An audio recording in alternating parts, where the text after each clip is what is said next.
Hi, this is Mark from Rublon.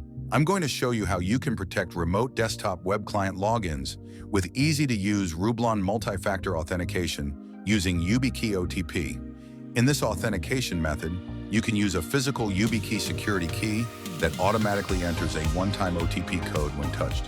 The YubiKey OTP method combines the convenience of one-time passwords with the high security of a hardware key. I open the remote desktop web client login page and enter my username and password.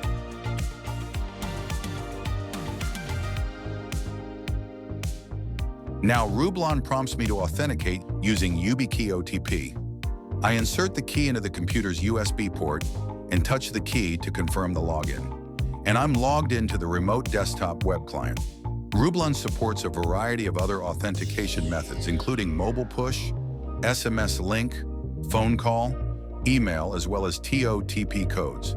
Enables secure access to networks, servers, endpoints, and applications using modern MFA. Go to Rublon.com and start a free trial of Rublon Multi-Factor Authentication.